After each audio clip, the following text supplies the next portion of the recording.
The road that led Lady Eleanor to Blackthorn Manor had grown steadily more desolate as the carriage pressed forward. The journey from her family's estate had taken days, each mile carrying her further from the light-filled rooms and familiar gardens of her girlhood into a landscape stripped of warmth. The wheels sank into the spring mud with a stubborn heaviness, every turn of the horse's hooves splattering the lower panels of the coach with damp earth. Rain had passed only hours before, and the scent of wet soil mingled with the resinous breath of dark pines that lined the last stretch of road. When at last the carriage rounded a bend, the manor revealed itself on a rise above the valley. Its walls loomed grey against a sky layered with iron clouds, towers and battlements outlined in the dull light of late afternoon. Ivy clung to the stone as though it had been trying for centuries to soften the sharpness of the architecture, but the vines only deepened the sense of age and severity. Eleanor pressed her gloved hand against the window glass, her reflection pale against the looming silhouette. It was not the warm welcome of a home prepared for joy, but the fortress-like presence of a place heavy with history. Her heart beat unevenly beneath the confines of her traveling gown. She reminded herself that this was the day her parents had spoken of since her earliest years. She had been promised, almost from the cradle, to Lord Henry, the Earl of Wycliffe, whose family's lands and titles secured their own house's standing. She had accepted the arrangement as a duty, telling herself that affection could be learned if it did not arrive naturally. She had been educated to fulfill such a role, to play the harpsichord with elegance, to recite poetry with clarity, to manage a household with dignity. Now all that she had been taught would be tested against the cold weight of reality. The carriage drew up to the broad front steps, and the great doors of the manor opened with mechanical precision. Servants in sober livery hurried down the stairs, their movements brisk and wordless. Eleanor descended, her skirts brushing damp stone, and felt the chill rise from the ground through her shoes. The air smelled faintly of smoke from unseen hearths, yet it did little to dispel the raw dampness of the early evening. Lord Henry awaited her just beyond the threshold. He was tall, with a posture as rigid as the walls around him, his powdered wig immaculate, his coat dark and unadorned, save for the restrained glimmer of silver buttons. His expression conveyed neither joy nor surprise, but rather the steady calm of a man fulfilling an obligation.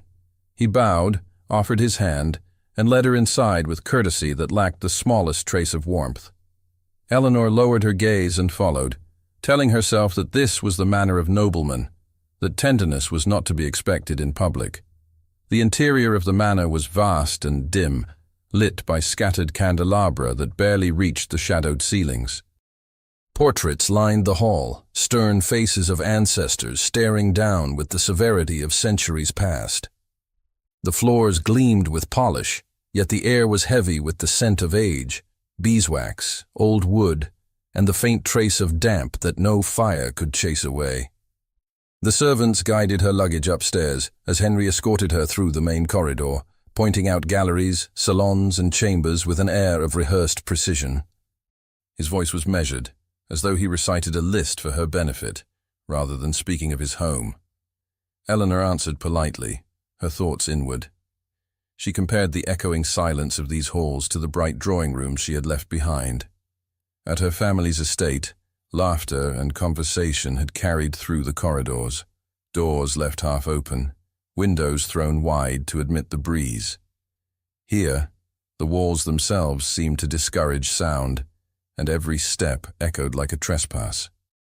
The weight of stone pressed against her senses until she felt her breath shortened.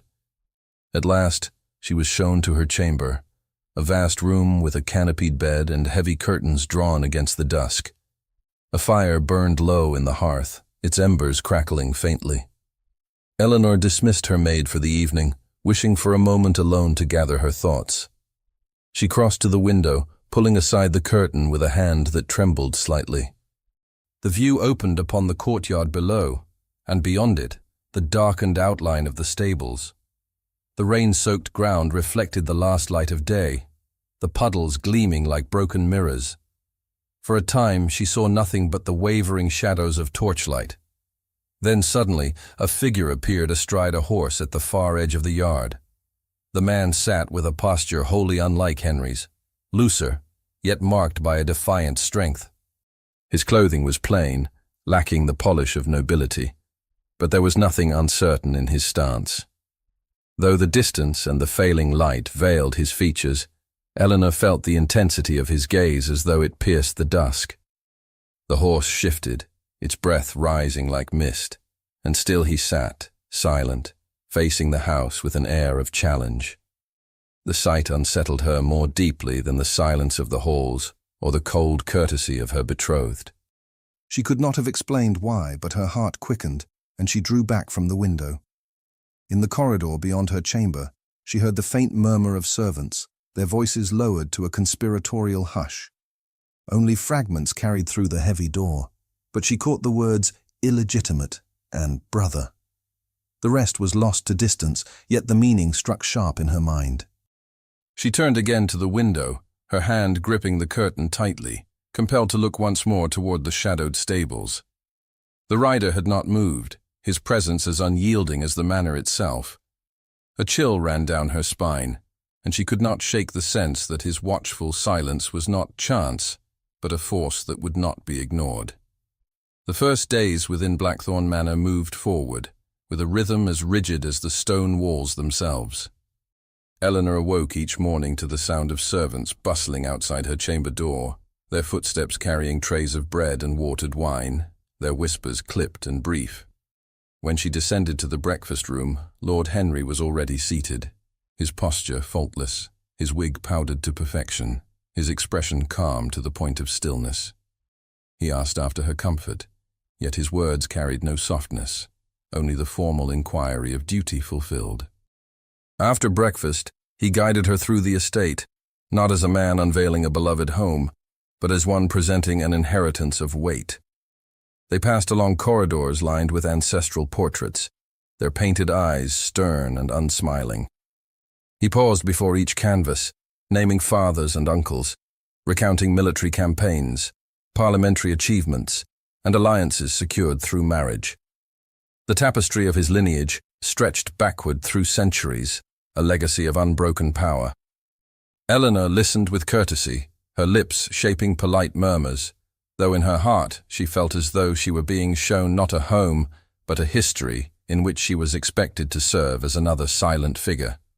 Henry's conversation revealed little of his own heart. He spoke of tenants and rents, of boundaries between estates, of new agreements that would strengthen the family's influence. He remarked upon her future role as mistress of the household, her responsibility to maintain dignity, her duty to preserve the honor of Wycliffe blood.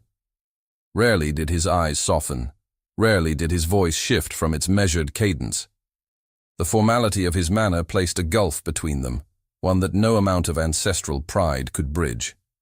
By afternoon, Eleanor often found herself alone. Henry vanished into the study, where correspondence and estate ledgers consumed his attention. Servants carried trays of ink and parchment, their eyes lowered, their mouths silent. In the great rooms, Eleanor wandered past marble busts and dark oil paintings, the echo of her footsteps following her like an accusation. The silence pressed upon her, until she longed for the sound of laughter, for music, for anything to chase away the sense of being a guest within her own future. It was during one of these solitary walks that she noticed the change in the servant's demeanor. When she asked simple questions, where the path led or what season the roses bloomed, their answers came quickly, their eyes flickering away, as though fearing their words might reveal too much. If she lingered near the servant's wing, the sound of conversation ceased abruptly, replaced by the hurried shuffle of feet. She began to sense that her presence carried with it an unease, though no one dared explain. Whispers reached her nonetheless. Passing two maids in the corridor, she heard the hushed tone of one saying, "The other one," before the pair scattered, cheeks flushed, eyes lowered. On another occasion she glimpsed a gardener crossing the courtyard, his head bowed, muttering the name Thomas beneath his breath, as though speaking of a forbidden subject. Though no one offered details, the fragments gathered in her mind like pieces of a puzzle, forming a shape she could not yet see clearly. Henry did not speak of it. His silence on the matter only deepened the mystery. Yet when Eleanor walked the gardens, she could not escape the sense of being observed. It was not the formal, restrained gaze of her betrothed, but something far stronger, more piercing. In the rustle of branches, in the pause of her breath, in the sudden stillness of the air, she felt it.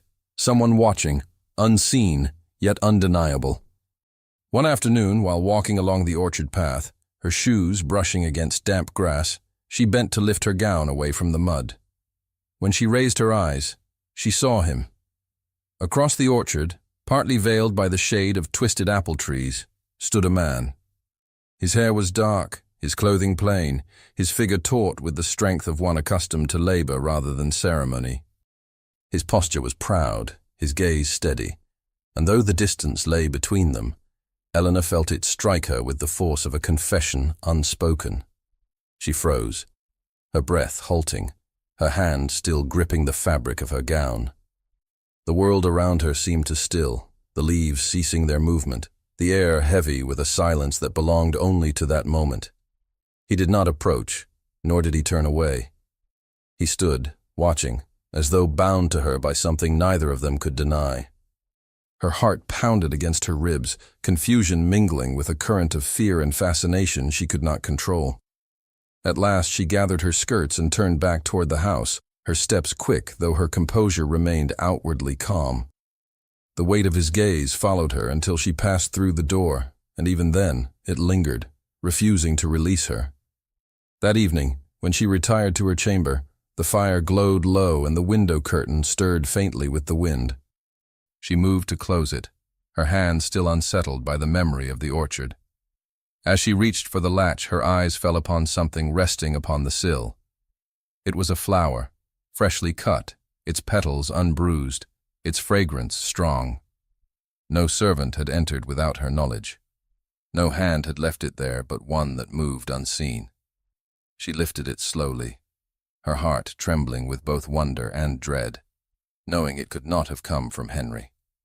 The silence of the manor grew heavier with each passing day, broken only by the occasional creak of old beams or the distant echo of footsteps on stone.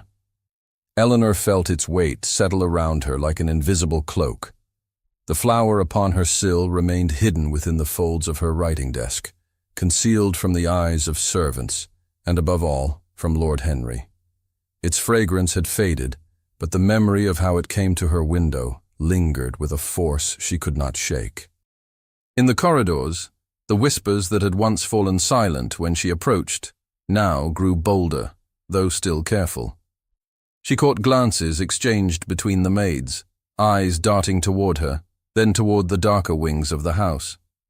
When she asked about the gardens or the orchards, the answers carried hesitation, as if every word held a hidden edge.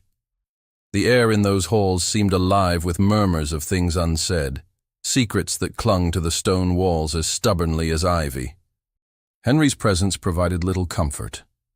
At supper, he sat across from her, the candles casting long shadows upon the table, his conversation clipped and precise. He asked whether she had seen the portraits in the West Gallery, whether she found her chamber adequate, whether she was satisfied with the meals prepared for her. Each inquiry seemed more a duty than an expression of genuine care. His gaze often wandered from her, returning to the papers brought to him even during their meals. Eleanor, in turn, nodded politely, though her mind drifted elsewhere. The flower haunted her thoughts. With it came the memory of the orchard, the dark figure half veiled by branches, the strength in his posture, the intensity of his stare. She could not deny that the gaze had pierced her more deeply than Henry's measured civility ever had. Yet with that recognition came a shiver of fear, for she knew instinctively that his presence carried danger. It was not long before she noticed the pattern. Each evening, as dusk fell, her steps led her toward the back staircases, the quietest corridors, the windows that overlooked the courtyard or the stables. She told herself she merely wished for air, for light, for something beyond the suffocating stillness of her chamber. But in truth she sought a glimpse of that shadowed presence. a confirmation that what she had seen was not imagination. The servant's whispers grew sharper. Passing through the linen corridor, she heard two women pause mid-conversation, one muttering the word "brother" in a tone heavy with warning, before both lowered their eyes at her approach. In the scullery, she glimpsed a boy who darted away when she entered, as though fearing to be caught speaking of what should remain hidden. Every silence, every averted glance, only deepened her conviction that she stood on the edge of a secret neither spoken nor safe. One morning, while descending the back staircase, Eleanor turned a corner and stopped short. There, in the dim space where the candlelight faltered, stood the very figure that had haunted her thoughts. Thomas. He did not move, did not speak, yet his presence filled the narrow passage with an intensity that robbed her of breath. His eyes locked upon hers, dark, unyielding, unreadable, and for a heartbeat too long, time itself seemed suspended. Then, without a word, he turned and vanished into the shadows, his footsteps swallowed by the stone. Eleanor clutched the railing, her heart racing, her thoughts in disarray. She knew with certainty now that he was no ghost of her imagination, but a living force within the house, a man whose very existence unsettled the careful order Henry imposed. The hours that followed passed in a haze. At supper, Henry's voice droned on about tenant disputes and estate accounts, his words falling upon Eleanor's ears like meaningless notes. Her mind returned again and again to the shadowed stairwell, to the silent confrontation that had spoken more than words could.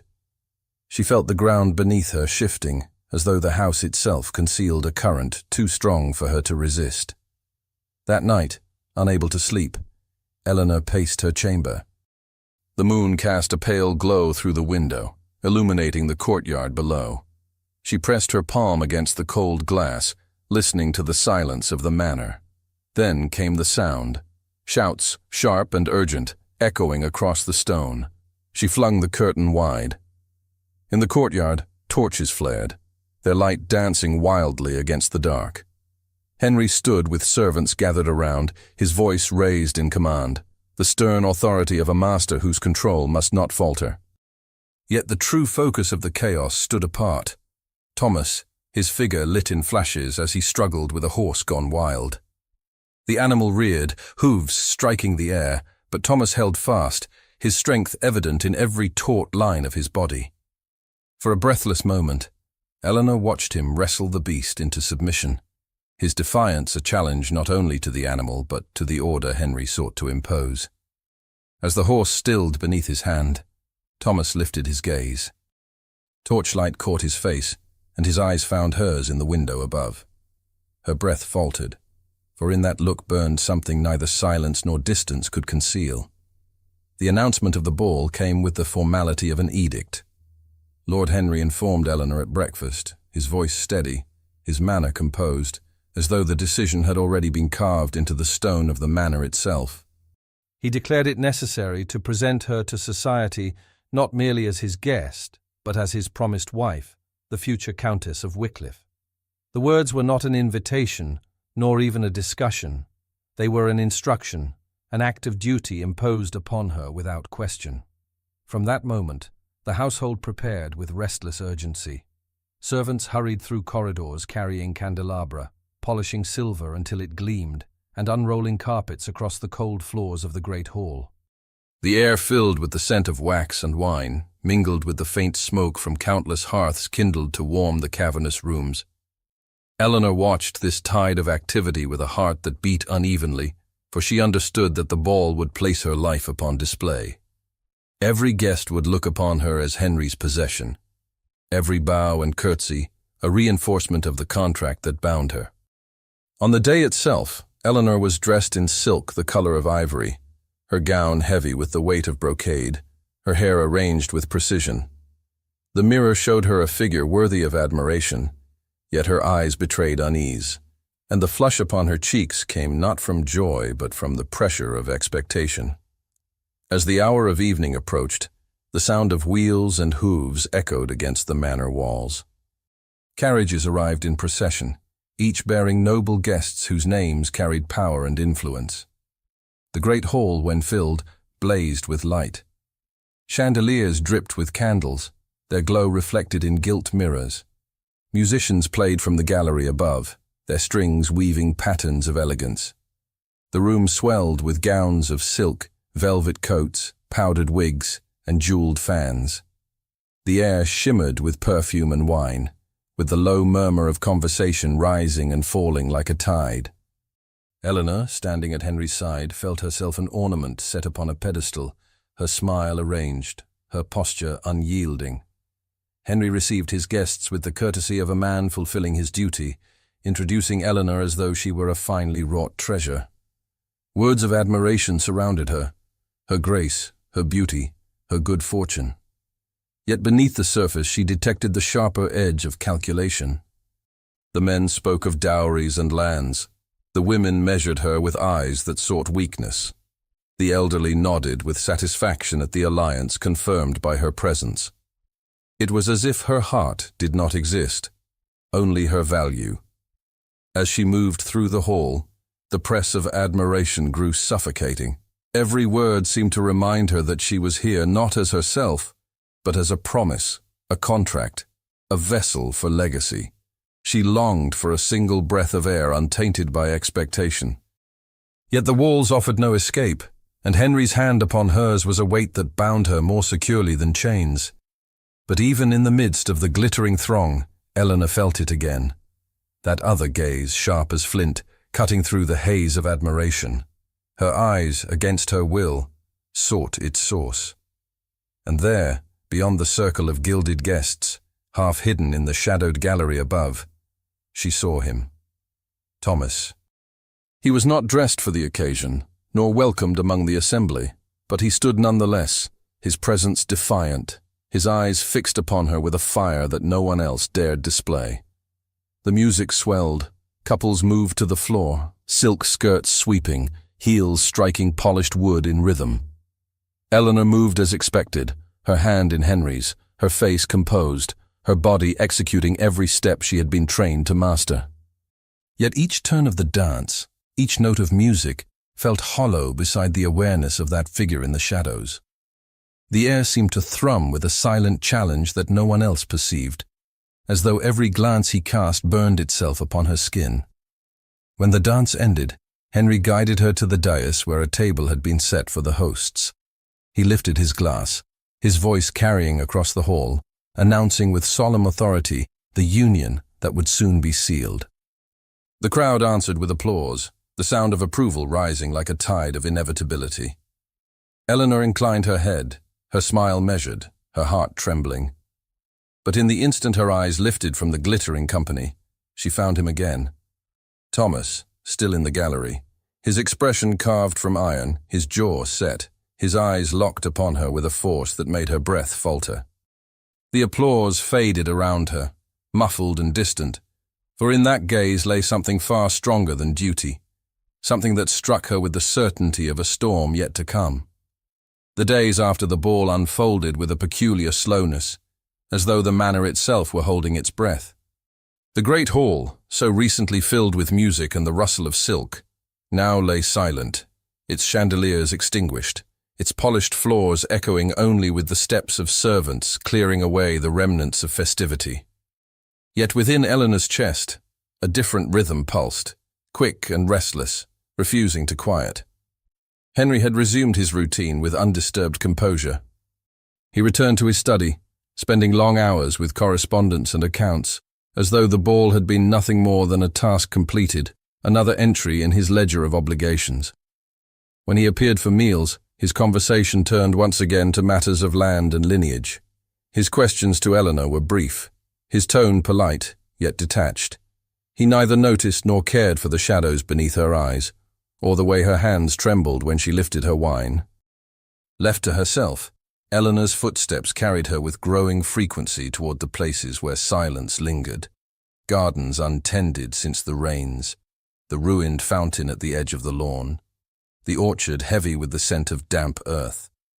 She told herself that she walked there for air, for solitude, for the freedom denied her within the manor's walls. Yet her heart betrayed her, for she knew she sought more than solitude. She sought him.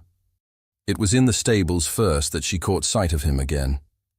Thomas stood with his back half turned, his shirt sleeves rolled, his movements steady as he brushed a restless horse.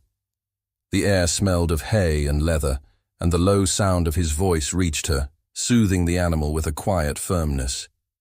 He did not look at her, yet she felt the awareness of her presence vibrate through the space like a chord struck upon a string. She remained at the threshold for only a moment before retreating, her breath uneven, her heart caught between fear and longing. The following day, as she walked near the orchard, her gaze strayed between the trees, searching without admitting she searched. A sudden shift of shadow revealed him once more, leaning against a trunk, his arms crossed, his eyes fixed upon her with a calm intensity that rooted her to the path. Neither spoke. The air between them seemed charged, as though the orchard itself held its breath. When she turned away, her legs carried her swiftly back to the manor, but the echo of his gaze followed her, clinging like the scent of blossoms in the folds of her gown. Henry's neglect only deepened the turmoil. At supper, he spoke of his desire to extend the estate's boundaries, of agreements to be settled, of names Eleanor scarcely knew. He did not notice when her fork lay untouched beside her plate, or when her eyes drifted toward the darkened windows. His voice was steady, his presence cold, his role as betrothed reduced to formality. Each evening, she dined in silence that stretched unbearably, broken only by the clatter of utensils and the low crackle of the hearth. One afternoon, clouds gathered thick over the horizon, and Eleanor, restless, strayed further into the gardens than she had yet dared. At the ruined fountain, where moss crept across the crumbling stone, she found him. Thomas was there, as though the storm had drawn him, his figure stark against the darkening sky. She halted, her breath caught, her pulse loud in her ears. He did not speak, nor did she. Yet the nearness was unbearable, charged with a force that seemed to draw them together while forbidding them to move. The first drops of rain struck the leaves, heavy and cold. In an instant, the sky opened, releasing a torrent that blurred the edges of the world. Eleanor turned, gathering her skirts, running back toward the house, her hair clinging to her temples, her gown soaked and heavy. She reached the safety of the manor breathless, her heart pounding not only from the storm, but from the knowledge that she had stood too close to the precipice of her own restraint. When night came, she returned to her chamber, the storm still thrumming against the windows. She closed the shutters, her hands trembling, her mind consumed by what had passed in the garden. As she turned toward the bed, her eyes caught on the window once more. There, upon the sill, lay another flower. This one was different. Its stem was bent, its petals bruised, as though it had been torn from the earth with a violence that mirrored the storm. She reached for it slowly, her hand hovering above the crushed bloom, the weight of unspoken meaning pressing down upon her. The days that followed pressed down upon Eleanor with a suffocating weight. The flower left on her sill, crushed and torn, remained hidden in the drawer of her writing desk, its bruised petals withering in silence. Yet the meaning of it lingered, dark and restless, refusing to release her mind. Every step she took within the manor seemed shadowed by suspicion.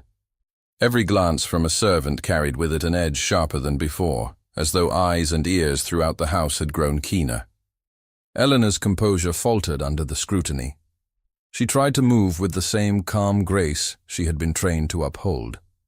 Yet her hands trembled when she lifted her teacup, and her gaze slipped away too quickly when addressed. In the corridors, the whispering no longer ceased at her approach.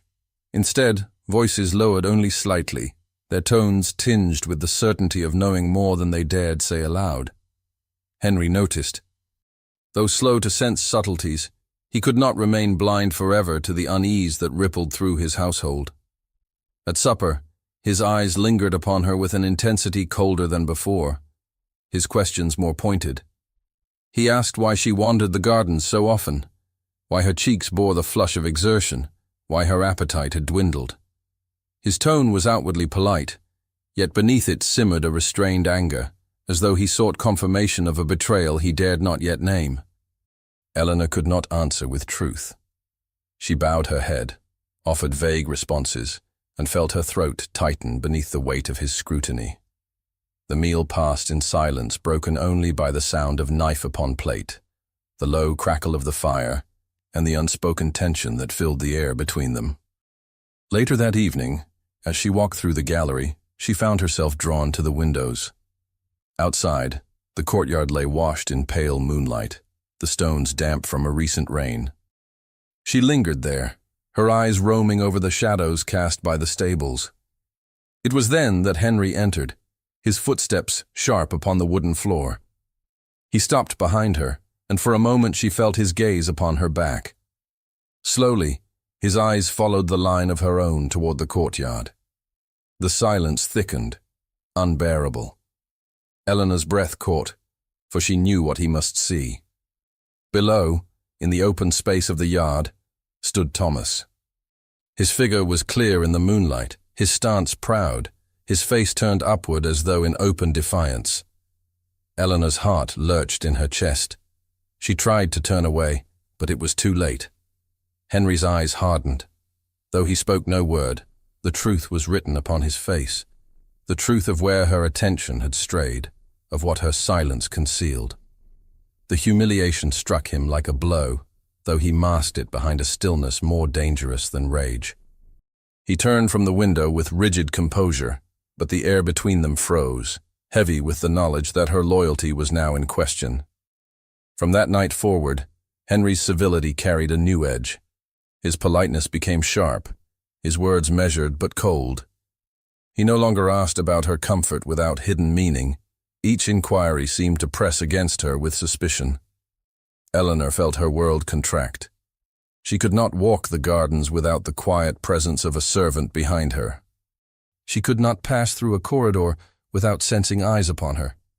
Even her letters, once private, now passed through Henry's hands before they left the manor. Her chamber became a prison of velvet and wood. Though the fire burned, she felt the chill of confinement seep into her bones.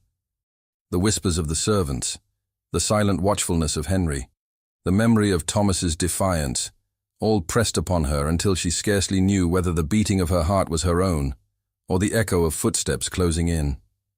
And always, in the corners of her mind, lingered the image of Henry at the gallery window, his eyes fixed on Thomas below, the moment of discovery that had sealed her fate within the house. The atmosphere within Blackthorn Manor thickened until every breath Eleanor drew felt heavy with dread. The servants no longer bothered to hide their whispers. They paused in doorways, exchanging furtive glances, their voices carrying just enough for her to catch fragments. Her name, Thomas's name, words half swallowed, yet unmistakable. The scandal grew in the shadows like mold, unseen yet impossible to contain. Henry's demeanor sharpened with each passing day. He had ceased all pretense of gentility. When he addressed Eleanor, his words carried the clipped precision of command. He dictated the hours she might walk, the rooms she might enter, the company she might keep. A maid was assigned to her whenever she stepped beyond her chamber, a silent sentinel whose presence reminded her at every moment that her movements were no longer her own. Letters brought for her signature never reached her hands without first passing beneath Henry's eyes. He wrapped the fabric of control around her life as tightly as the walls of the manor themselves. The world beyond those walls sensed it. When carriages from neighboring estates rolled along the drive, the visitors arrived already aware of the rumors. Their eyes lingered too long upon Eleanor, their smiles carrying the sharp edge of concealed amusement. They whispered in corners when they thought themselves unobserved, their fans fluttering, their heads bent together. The scandal had spread, carried upon the wind faster than she could have imagined, and though no one spoke it aloud in her presence, she felt its sting with every glance cast her way. Eleanor tried to cling to composure. She sat with her hands folded, her posture perfect, her voice steady when addressed. Yet inside, her thoughts twisted upon themselves, circling endlessly between terror of discovery and the burning memory of Thomas's gaze. She felt herself pulled in two directions at once, toward the safety of obedience and the peril of desire. The struggle consumed her nights, leaving her restless, her face pale with sleeplessness when morning came. Henry grew colder still. He spoke of their marriage with finality, insisting that the date be hastened. His reasoning was delivered with icy logic. Only by sealing their union swiftly could the gossip be silenced. Eleanor heard the words as the sound of a door closing, of walls rising higher around her. She knew that his plan was not born of love, but of wounded pride, a desire to bind her before the whispers could wound him further. Yet the more tightly Henry sought to control her, the more violently her heart rebelled. Each restriction only deepened her hunger for air, for freedom, for the one presence within the manor who looked upon her not with ownership, but with fire. That longing burned against her reason, against her fear, until she could scarcely distinguish her own will from the force that drew her toward Thomas. One night, unable to bear the stillness of her chamber, she rose. The house slept in silence, the lamps dim, the corridors hushed. She wrapped her shawl close and moved with quiet steps through the hall, her slippered feet barely stirring the rug beneath her. Her pulse beat loud in her ears as she descended toward the lower rooms, her body carrying her forward, though her mind screamed with warning. The air near the stables was colder, the scent of hay and damp earth rising through the open doors. She took a step closer, her breath shallow, her hand brushing the wall for balance. Yet before she could move farther, the sound reached her. Footsteps, firm and deliberate, echoing against the stone floor of the corridor behind her. She froze where she stood, her body rigid, the shadows stretching long at her feet. The sound grew louder, nearer, each step announcing discovery. A shadow fell across the ground before her. It was Thomas. His figure emerged from the dim corridor, the torchlight catching the lines of his face, the intensity of his expression, the defiance that seemed to radiate from every step he took. Eleanor's breath caught, her body torn between the instinct to retreat and the deeper pull that had haunted her since the first moment she had seen him. He halted only a pace away, close enough that the silence between them trembled with all that remained unsaid. For one charged moment, the stillness held. The air seemed to press around them, heavy with unspoken confession, with desire too dangerous to name. Eleanor's heart pounded in her chest, her hand tightening on the folds of her shawl as though it were her last defense. Yet before the moment could break, another sound shattered the silence, a voice sharp with authority, echoing down the stairwell. Henry. His footsteps struck hard against the stone, his words slicing the air with suspicion. He descended quickly, his presence filling the space with cold command. Eleanor turned, her face pale, her body caught in the impossible position between the two brothers. The torchlight flickered, casting shifting shadows across the walls as Henry came into view. His eyes swept over the scene, narrowing as they settled first on Eleanor, then on Thomas. The tension that had simmered unspoken for so long now erupted. Henry's voice cut through the corridor, accusing, condemning. He hurled his words at Thomas with the force of long-suppressed resentment, branding him insolent, ungrateful, a stain upon the family name. His tone carried not only outrage at this moment, but the bitterness of years in which his authority had been silently defied. Thomas did not shrink from the assault. He stood his ground, his voice answering with fury of its own. He spoke of injustice, of years spent in the shadows, while Henry enjoyed every privilege of birth. His words were edged with contempt, yet behind them burned a rawness, the wound of exclusion that had never healed. The truth spilled into the open, unveiled before Eleanor with a violence that left no space for denial. She stood between them, the weight of their enmity pressing down upon her until her knees trembled. Henry's hand shot out, seizing her arm with a grip that left no question of possession. He declared her loyalty must remain unbroken, that her gaze must not wander, that she belonged to him alone. The force of his grasp sent a shiver of dread through her, yet before she could recoil, Thomas stepped forward. The air crackled as the two men faced one another, one with the rigid authority of a title, the other with the defiance of a man who had been denied his birthright yet refused to bow. Neither yielded, their wills colliding in a silence so sharp it seemed to hum in Eleanor's ears. She could feel the storm gathering, each heartbeat drawing them closer to a rupture that would not be contained. And then, from the edges of the corridor, figures began to appear. Servants, roused by the raised voices, gathered hesitantly, their eyes wide, their whispers quick. They pressed into the shadows, drawn by the spectacle, unable to look away. The secrecy that had cloaked the household for so long was gone. The truth now burned in open view, with witnesses enough to carry it beyond the walls. Eleanor's chest rose and fell with rapid breaths. She knew in that moment that nothing could be concealed again, that every future step would be shadowed by what had now been revealed. The manor woke to scandal it could no longer contain. The echoes of the confrontation in the corridor spread swiftly, carried on the tongues of servants and the startled glances of guests who had been within earshot. By morning, the whispers had escaped the house itself, traveling outward to the neighboring estates. No wall of stone, no curtain of velvet could muffle the truth once it had been witnessed so plainly.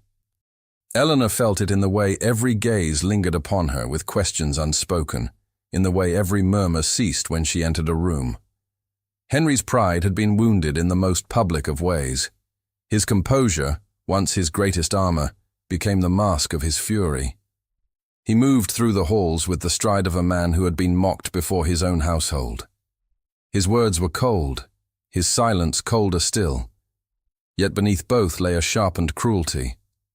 At supper, he announced with deliberate clarity that there would be no delay, no further pretense of patience. Their marriage would take place at once, and by it, the house of Wycliffe would be secured against every rumor. His declaration rang through the dining room like a decree carved in stone. Eleanor lowered her eyes, yet her pulse thundered in her ears. The words pressed upon her chest like an iron weight. She understood that Henry's decision was not born of affection, nor even of duty, but of vengeance cloaked in respectability. By binding her to him swiftly, he sought to silence the whispers, to crush any thought that her heart had strayed. It was not her happiness he sought, but his own vindication. The days that followed were filled with preparations she had no hand in shaping. Servants bustled through corridors with bolts of cloth, with parcels of lace, with silver polished until it shone like mirrors. The chapel was readied, its pews dusted, its altar dressed with linen white as snow. Every candle, every ribbon, every flower spoke of a celebration. Yet to Eleanor they seemed the adornments of a prison, each gesture tightening the chains that bound her. Thomas did not vanish quietly. His fury at Henry burned too fiercely for retreat. The night after the confrontation, he sought her out in the stillness of the manor, finding her in a shadowed passage where no servant dared follow.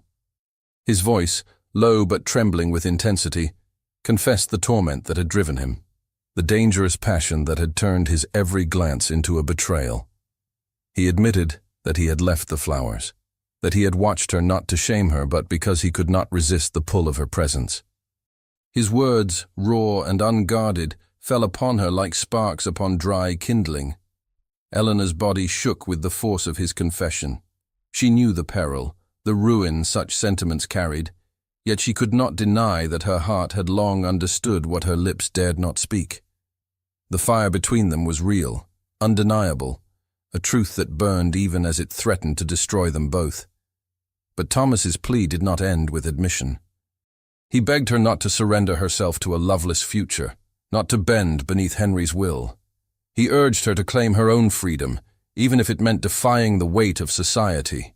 His words planted themselves deep within her, rooting where fear and longing had already made fertile ground. When she returned to her chamber that night, Eleanor did not sleep. She sat by the window, the candle at her side burning low, her thoughts circling endlessly. Duty and desire, safety and ruin, obedience and truth. All warred within her until dawn broke grey and cold across the courtyard. By morning, the decision had not yet formed in words, but in her heart it pressed closer, heavier, until she knew it could not be avoided. She understood at last that her future no longer rested in Henry's hands, nor in the judgment of society, but in the courage of her own choice. The morning of the wedding arrived cloaked in a heavy stillness, as though the air itself resisted what was to take place. The bells of the chapel tolled in steady rhythm, their sound carrying across the damp fields, echoing against the stone of the manor. Eleanor rose from her bed, her gown laid before her like a symbol of surrender. The silk shimmered faintly in the pale light, white and unblemished, yet it felt to her as though it were woven from chains rather than cloth. Her hands trembled as she touched it, her heart caught in a storm that had raged too long. Servants moved about her with practiced efficiency, fastening the gown, smoothing the folds, arranging her veil. Their faces betrayed nothing, yet their eyes lingered with a weight she could not mistake. They knew the whispers. They had seen the looks, and now they prepared her for a union that carried the chill of compulsion rather than joy. Eleanor lifted her chin, steadying her breath, forcing herself into the composure that had been expected of her since childhood. When she stepped into the corridor, the silence pressed harder. The manor's walls, ancient and unyielding, seemed to close about her with finality. Henry waited in the chapel, his pride sharpened into armor, his determination set as stone. Every step Eleanor took toward that altar felt as though it carried her further from herself, further into a life carved not by love, but by obligation. The chapel was filled, though the air inside was thick with unease. Guests whispered behind gloved hands, their fans stirring like restless wings. The candles upon the altar burned high, their flames flickering in the draught, casting long shadows upon the stone floor. At the front, Henry stood tall, immaculate in his coat, his expression a mask of composure that concealed the fury beneath. His eyes flickered toward her as she entered, hard and unyielding, a silent command that she approach. Eleanor's steps echoed in the silence, the train of her gown sweeping across the aisle. She lifted her eyes to the altar, her heart pounding louder than the bells, louder than the murmurs of the crowd. For a moment, the weight of duty pressed so heavily upon her that she nearly faltered. She saw the years stretched before her, cold dinners, silent halls, the suffocation of a union forged in pride rather than love. Her chest tightened, and she knew she could not, would not, surrender to such a fate. The officiant began the words of ceremony, his voice steady, his tone carrying through the hushed chapel. Eleanor's hands shook within her gloves, the lace damp against her palms. The moment approached when she would be called to speak, to bind herself with vows she could never honor in truth. She closed her eyes, a breath trembling from her lips, and in that breath she found her courage. When the moment came, she did not lower her head in obedience. She lifted it, her voice clear, stronger than she believed herself capable of. She declared before them all that she could not enter into a union without love, that to do so would be to betray not only herself, but the very truth of what marriage should mean. Her words fell like a stone into a still pond, breaking the silence, sending ripples of shock through the gathered assembly. Gasps rose from the pews, fans stilled mid-motion, whispers surged like a sudden wind.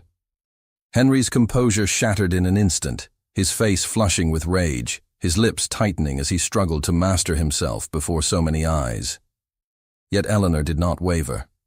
She stood tall in her gown, her voice carrying with steady conviction, her choice laid bare for all to hear. For a heartbeat, the chapel held its breath. Then, from the shadows near the back, a figure stepped forward. Thomas. His presence was a defiance of every law of propriety, yet he moved with the certainty of a man who no longer cared for such laws. His gaze fixed upon Eleanor, unflinching, unashamed, his stride carrying him toward her with each step an open declaration. The guests murmured louder, scandal rippling through the hall, but Eleanor's heart soared as though the very air had broken free within her chest. He reached her side, and though no words passed between them, The truth was clear. Henry's fury darkened the air, his fists clenched, his pride wounded beyond repair, yet Thomas did not falter. He stood beside Eleanor as though he had been meant for that place all along, his presence both shield and promise.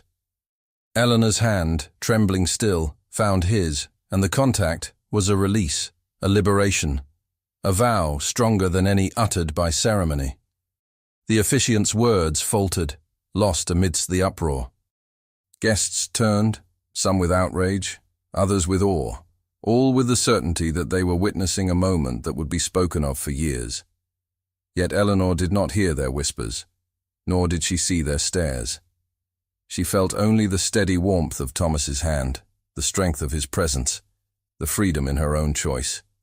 Together they turned from the altar, moving down the aisle, not as fugitives, but as victors, their steps carrying them past rows of faces frozen in disbelief.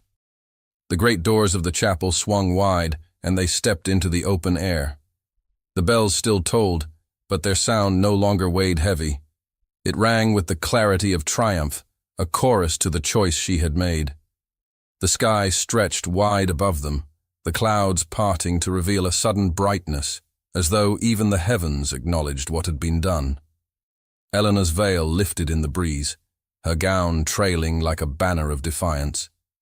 She drew in a breath of air, free and unchained, and for the first time since her arrival at Blackthorn Manor, she felt wholly alive. They left the manor behind, far from the stone walls and their shadows, in a quiet place removed from the eyes of scandal. They were wed. The ceremony was simple, stripped of grandeur, witnessed only by those few who would not betray them. No jewels adorned Eleanor's gown, no towering chandeliers lit their vows. Instead, the sun itself cast its light upon them, the wind carried their words, the earth stood as their witness. Thomas spoke with the rawness of truth, his voice unadorned by formality, yet filled with reverence. Eleanor answered with steady conviction, her heart laid bare. Their vows were not forged of duty, but of choice, not bound by power, but by love. When their hands joined, it was not a contract sealed, but a life begun, their union no longer forbidden, but embraced. In that moment, the chains of expectation shattered. The whispers of scandal could not touch them, for they had chosen truth over pretense, courage over fear. Eleanor's smile carried the light of freedom, her eyes no longer veiled with hesitation.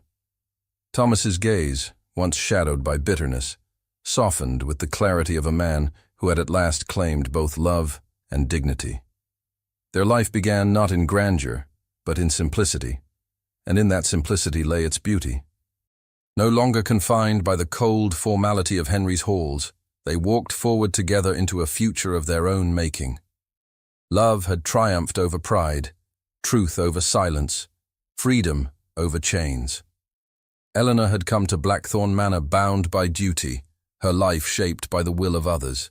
She left it hand in hand with Thomas, her heart her own, her future chosen. And in that choice lay the message that would outlast scandal and whispers alike, that no soul should live in chains, that love is the truest freedom, that courage is the only path to happiness. Thank you so much for listening to this story all the way to the end. We hope it moved you as much as it moved us while telling it. We'd love to hear your thoughts. Leave us a comment telling us where you're listening from and what you liked the most. Rate this story from 0 to 10. What score would you give it? If you enjoyed this story, don't forget to subscribe to the channel and leave a like as a show of support. That really motivates us to keep creating and sharing more stories full of emotion and life lessons. And before we go, we want to remind you that an exciting and heartwarming story recommendation will appear on the final screen. If you'd like to enjoy it, just click on the video. Thank you once again for being here, and we'll see you in the next story.